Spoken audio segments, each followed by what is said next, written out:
So hello dear students, welcome back to this session of ICT Virtual Classroom। ICT Virtual Classroom के इस session में आप सभी का एक बार फिर से स्वागत है। आज की क्लास में हम लोग बात करने जा रहे हैं क्लास 6 साइंस सब्जेक्ट के ऊपर, कक्षा 6 विषय विज्ञान के ऊपर। अपनी अपनी सीट्स पर आप लोग बैठ जाइए। मैं उम्मीद करता हूँ आप सबके सब फिट फाइन हेल्दी होंगे, बिल्कुल रेडी होंगे क्लास के लिए। तो अपनी अपनी सीट्स ले लीजिए और रेडी हो जाइए क्लास के लिए। जो बच्चे अभी तक बैठे नहीं हैं, जो इधर उधर घूम रहे हैं क्लास में, तो अपनी सीट पर आ जाइए। और जो बातें कर रहे हैं वो भी सामने स्क्रीन की तरफ ध्यान दें, अपने कॉपी और पेन निकाल लें और रेडी हो जाइए क्लास के लिए। सो हम बात कर रहे हैं आपकी बुक के एक इम्पॉर्टेंट चैप्टर, एक महत्वपूर्ण चैप्टर के ऊपर, जो कि है वाटर यानी जल। जल के बारे में हमने बात करी कि कहाँ कहाँ से हमें प्राप्त होता है, क्या क्या सोर्सेस हैं वाटर के, हम किन किन कामों के लिए जल का इस्तेमाल करते हैं। और मैंने आपको एक एक्टिविटी भी बताई थी घर से करने के लिए कि आपको ये चेक करना था कि आप डिफरेंट जो अपनी एक्टिविटीज करते हो घर में, उसमें आप कितना कितना जल इस्तेमाल करते हो। तो यहाँ तक मेरे हिसाब से आपकी समझ में बात आ गई होगी। आज की क्लास को करते हैं स्टार्ट। चलते हैं स्मार्ट बोर्ड की स्क्रीन पर। अपना ध्यान जो है सामने स्क्रीन पर बनाकर रखना।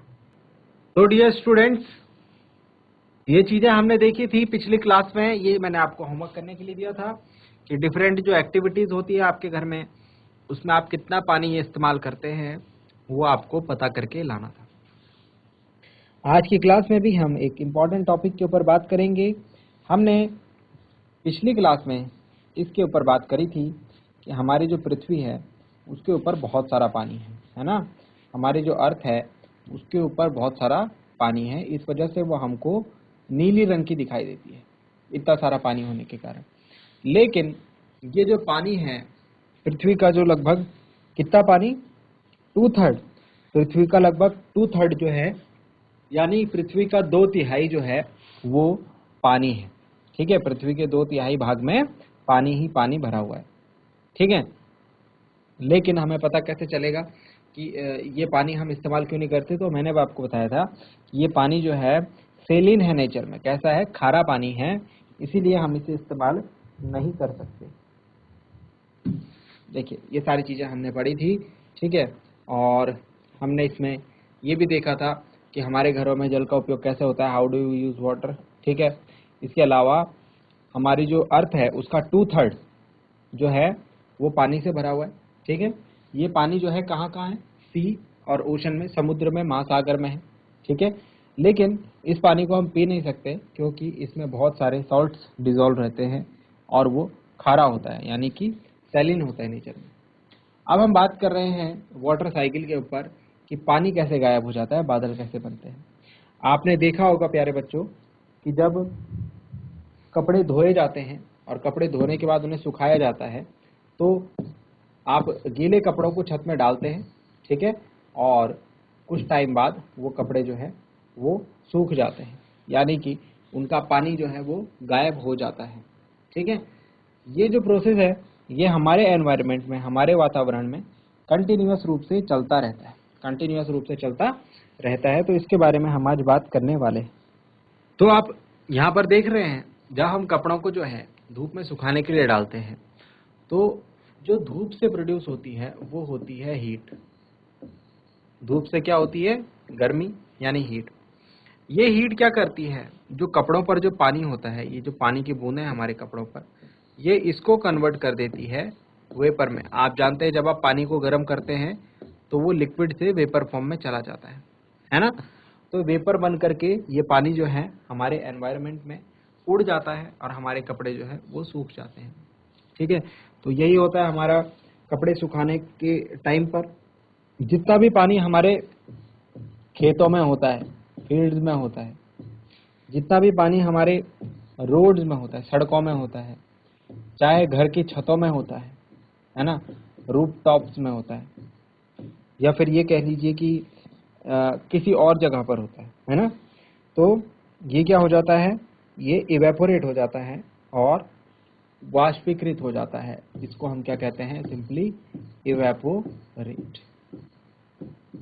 ठीक है, तो आप क्या कहेंगे? आपसे अगर पूछा जाएगा कि जो कपड़े हम सुखाने के लिए डालते हैं छत में, वो उनका पानी कहाँ चला जाता है? तो वो इवेपोरेट हो जाते हैं, यानी कि वो वाष्पीकृत हो जाते हैं और उनका पानी जो है वाष्प बनकर उड़ जाता है। ठीक है। इसके अलावा आप देखेंगे कि अगर जो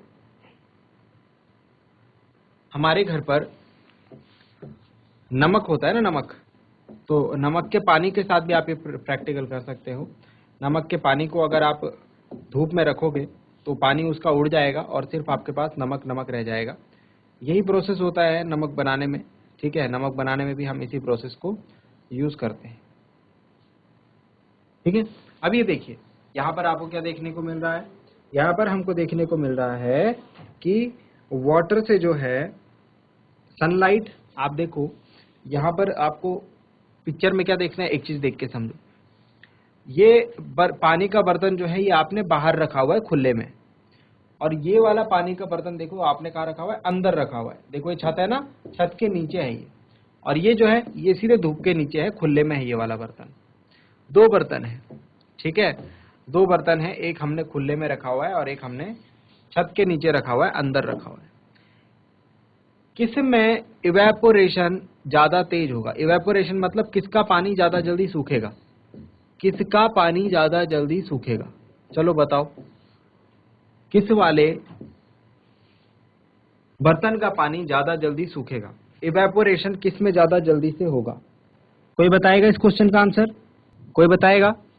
इन दोनों बर्तनों में से पानी किस में ज्यादा जल्दी उड़ जाएगा या फिर सूख जाएगा? चलो देखिए, देखिए होगा क्या, जो खुले में रखा हुआ बर्तन है, जो खुले में रखा हुआ बर्तन है, इससे आप देख रहे हैं ये क्या है, ये पानी की बूंदें जो है एयर में जा रही है, हवा में जा रही हैं। मतलब क्या हो रहा है, ये इवेपोरेट हो रहा है। ठीक है। और यहाँ देखो, यहाँ जो अंदर रखा हुआ बर्तन है इसमें ये ज्यादा इवेपोरेट नहीं हो पा रहा है। तो जो पानी या फिर जो वाटर जो होगा वो डायरेक्ट सन के कांटेक्ट में होगा, वहां पर इवेपोरेशन ज्यादा होगा, वहां पर वो पानी ज्यादा जल्दी से भाप बन जाएगा, ज्यादा जल्दी से सूख जाएगा। लेकिन जो पानी हमने घर के अंदर रखा होगा यानी छत के नीचे रखा होगा, जिस पर सीधे सीधे सूर्य का प्रकाश नहीं पड़ेगा, जिसमें डायरेक्ट सनलाइट नहीं पड़ेगी, वो बहुत धीरे धीरे इवेपोरेट होगा और बहुत धीरे धीरे सूखेगा। ठीक है। तो यहाँ पर आपको एक बात और पता होनी चाहिए कि जो इवेपोरेशन होता है वो एक बहुत ही धीमी प्रक्रिया होती है। Evaporation of water is a slow process. चलिए, तो इसमें लिखते हैं कुछ बातों को। लिखेंगे बच्चों, ऑन हीटिंग यानी गर्म किए जाने पर वाटर चेंजेस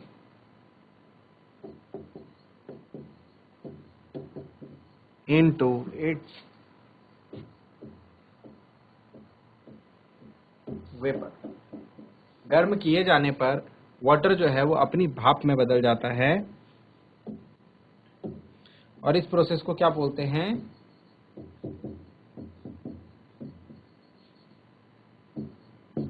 वेपराइजेशन। ठीक है। वाटर इज कॉल्ड, इसमें लिखना वाटर इज कॉल्ड, इसको इस तरीके से लिखो, water is said to be evaporated. ठीक है। नेक्स्ट पॉइंट है इवेपोरेशन ऑफ वाटर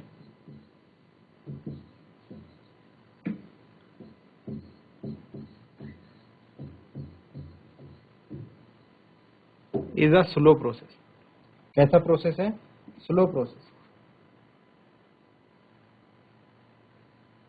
और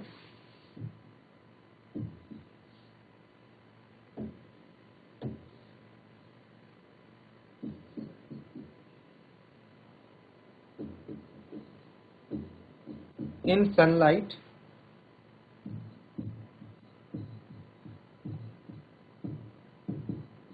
evaporation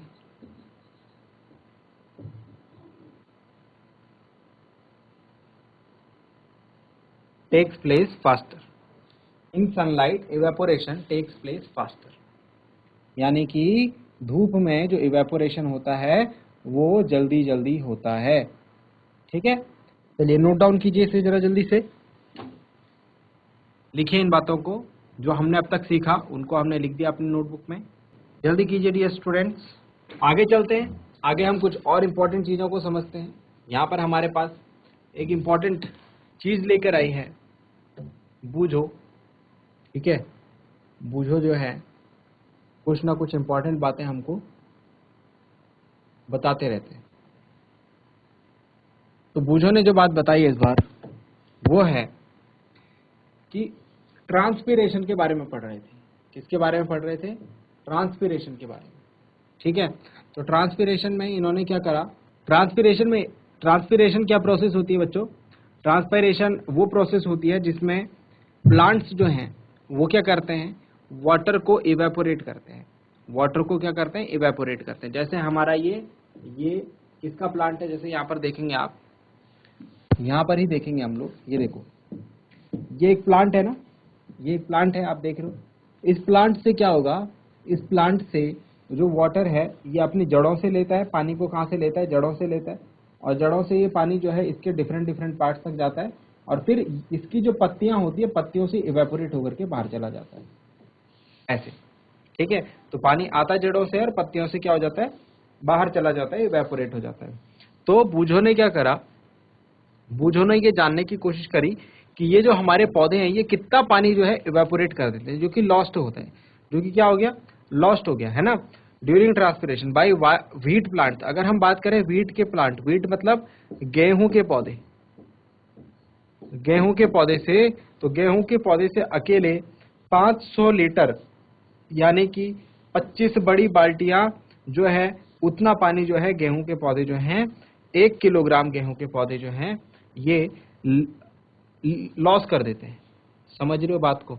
1 किलोग्राम गेहूं को उगाने के लिए जितने पौधे चाहिए होंगे, वो पौधे करीब करीब 500 लीटर पानी जो है इवेपोरेट कर देते हैं ट्रांसपिरेशन के थ्रू, ठीक है। Can you now imagine the amount of water loss by plants of all the forest, crops and grasslands together.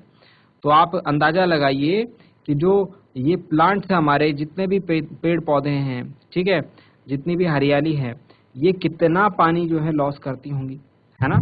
क्योंकि अगर हम 1 किलो गेहूं को उगाने के लिए जितने पौधे चाहिए हैं, वो ही कम से कम 500 लीटर पानी को क्या है? इवेपोरेट कर देते हैं, लॉस कर देते हैं, ठीक है ना। तो अब हमको ट्रांसपिरेशन की जो प्रोसेस है उसके थ्रू समझना है कि हम कितना सारा पानी जो है वो क्या कर लेते हैं? इवेपोरेट हो जाता है। किससे? हमारे प्लांट्स से। इसके बाद हम देखेंगे एक इम्पॉर्टेंट चीज को कि बादल कैसे बनते हैं। इसके बाद देखेंगे हम एक इम्पॉर्टेंट चीज को कि बादल कैसे बनते हैं। तो चलिए जरा बताइए, अगर आप में से किसी को कोई जानकारी है कि हाउ आर क्लाउड्स फॉर्म्ड, यानी कि बादल कैसे बनते हैं। चलिए जरा सोचिए कि बादल कैसे बनते होंगे। हम जानते हैं बादल जो है वो आसमान में होते हैं और उनसे बारिश होती है ना। लेकिन ये बादल बनते कैसे हैं? अगर आप में से कोई जान पाए, कोई बता पाए, तो नेक्स्ट हेडिंग डालेंगे हम लोग, how are clouds formed. How are clouds formed. How are clouds formed, बादल कैसे बनते हैं। चलो ये बताओ, आप में से कितने बच्चों ने बादलों को देखा है? बादलों को कितने बच्चों ने देखा है? बादलों को हाथ खड़े करके बताओ। ठीक है, गुड, हाथ नीचे। अच्छा ठीक है, हाथ नीचे करो बच्चों। अब कोई मुझे ये बताएगा बादल कैसे रंग के होते हैं? कौन बताएगा? हाँ बेटा, माइक ले लीजिए, माइक ले लीजिए, माइक में बताइए। GIC कुनेला खेत, माइक में बोलिए, एक एक करके बोलो बच्चों। पहले अपना नाम बताओ। माइक को ऑन कर लो, पहले माइक को ढंग से ऑन कर लीजिए। बताओ बच्चे। GIC चोपड़ियों, GIC चोपड़ियों, व्हाइट ब्लैक। नाम बताइए बच्चे अपना। अंश। अच्छा अंश, आप बोल रहे हैं कि बादल कैसे रंग के होते हैं? सॉरी, दोबारा से बोलो, माइक मुंह के पास रखो। White black. व्हाइट और ब्लैक। और जो बारिश होती है जिन बादलों से, वो कैसे रंग के होते हैं? काले बादल होते हैं ना। जब बादल काले होते हैं तो उनसे क्या होती है? जोरदार बारिश होती है। अच्छा अंश, एक बात बताइए, जी क्या आप जानते हैं कि ये बादल कैसे बनते हैं? जी। बताओ बेटा। सर वो जमीन वो भाप होता है ना, भाप से बनते हुए बादल। Okay, good good. कोई और बच्चा बताएगा और अच्छे तरीके से? कोई और बच्चा बताएगा? माइक ले लीजिए, बताइए क्या नाम है आपका? नाम बताइए बच्चे पहले। मानसी। इससे पहले हमसे अंश ने बात करी थी, अभी मानसी। बताओ मानसी बच्चे कि बारिश कैसे होती है? बारिश। अच्छा ये बताइए बादल कैसे बनते हैं? धुएं से और भाप से।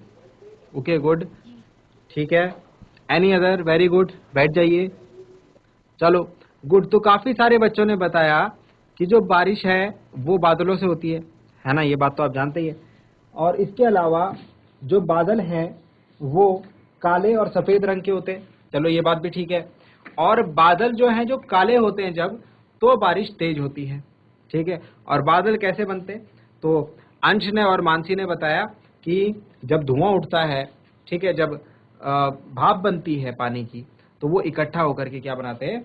बादल बनाते हैं। चलो आओ इस बात को समझने के लिए चलते हैं वापस अपनी बुक की तरफ, ठीक है। यहाँ पर आप देख रहे होंगे इस बर्तन में क्या रखा है? इस बर्तन में हमने क्या रखा है? पानी रखा है। एक गिलास है उसमें पानी रखा है, और पानी के अंदर हमने क्या करा बच्चों? ये बर्फ डाल दी। ये देख रहे हैं आपको? ये क्या है? ये बर्फ के टुकड़े हैं, आइस के टुकड़े। जब आप इसमें बर्फ डालते हैं, अच्छा अब इस क्वेश्चन का आंसर देना, ये काफी सारे बच्चों ने देखा होगा।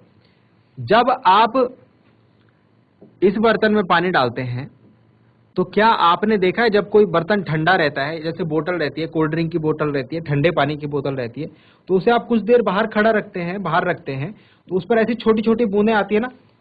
उस पर ऐसी छोटी छोटी बूंदें आती है कि नहीं आती है? जरा बताओ। ऐसी छोटी छोटी बूंदें, हाथ खड़ा करके बताओ, आती है या नहीं आती है? किस किस ने देखी है? अगर कोई बोतल आपकी ठंडे पानी की है और उसके बाहर ऐसी छोटी छोटी बूंदें बन जाती है ना, बनती है कि नहीं बनती है? बनती है, ठीक है, हाथ नीचे। तो इस प्रोसेस को हम क्या नाम देते हैं? इस प्रक्रिया को हम क्या नाम देते हैं? जरा बताओ, कोई बताएगा? हाथ खड़े करके बताओ, ठीक है। अंश हाथ खड़ा कर रहे हैं जीआईसी चोपड़ियों से। अंश बेटा बताइए। यस यस यस, बोलिए बोलिए। इस प्रक्रिया का नाम बता सकते हैं बच्चे? इसको क्या बोलते हैं? जैसे जल से भाप का बनना होता है, वाष्पीकरण, इवेपोरेशन बोलते हैं। इसको हम क्या बोलते होंगे? कुछ पता है? नहीं। ओके, बैठ जाओ। तो इस तरीके से ये जो प्रोसेस है इसका नाम आप सभी ने पढ़ा होगा, ठीक है। अगर नहीं पढ़ा होगा तो याद रखेंगे आपसे। इसको हम कहते हैं कंडेंसेशन। लिखो बच्चों अपनी कॉपी में लिखो, इसको हम कहते हैं कंडेंसेशन। क्या कहते हैं? कंडेंसेशन। एक कंडेंसेशन, ये रही स्पेलिंग, कंडेंसेशन। ये छोटी छोटी बूंदों का बनना क्या कहलाता है? कंडेंसेशन। अब कई बार आपने यहां पर पहेली हमसे एक बात बता रही है, पहेली कह रही है कि हमने ये भी देखा होगा कई बार, हमने ड्यू, ड्यू किसको बोलते हैं? औंस की बूंद को,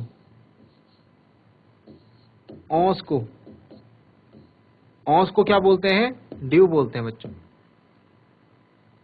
ठीक है। और हमने देखा होगा कि सर्दियों में मॉर्निंग में, जो सर्दियों की सुबह में हमने देखा होगा जो पत्ती होती है या फिर जो घास होती है उसके ऊपर छोटी छोटी बूंदें बनी होती है ना? उसको क्या कहते हैं? ओस कहते हैं, ओस की बूंद, ड्यू बोलते हैं, इंग्लिश में क्या बोलते हैं? ड्यू। ऐसा ही हमने काफी सारी जगहों पे, जैसे हमारी गाड़ी होती है ना, और इसके अलावा हमारे जो गेट वगैरह होते हैं, इन सब के ऊपर हमने ठंडियों की सुबह इस टाइप की बूंदें हम देखते हैं। क्या आपको ये बात समझ में आ रही है? ये कुछ कंडेंसेशन के जैसा ही तो है। अभी जैसा हमने देखा बूंदें बन रही थी ना बर्तन के बाहर, ऐसा ही तो हो रहा है। तो जो ड्यू है, ड्यू का बनना यानी कि ओस का बनना, वो कंडेंसेशन की प्रोसेस के लगभग समान ही है, ठीक है। और वो भी इसीलिए बनती है ताकि जो है जब गैस ठंडी हो जाती है तो जिस टाइप से हमारे जो बर्तन हैं उसके बाहर जो बूंदें बन रही हैं, है ना, ठंडे पानी के जो बर्तन है उसके बाहर जो बूंदें बन रही हैं, इसीलिए ठीक इसी प्रकार से हमको ओस बनती हुई भी दिखती है, ठीक है।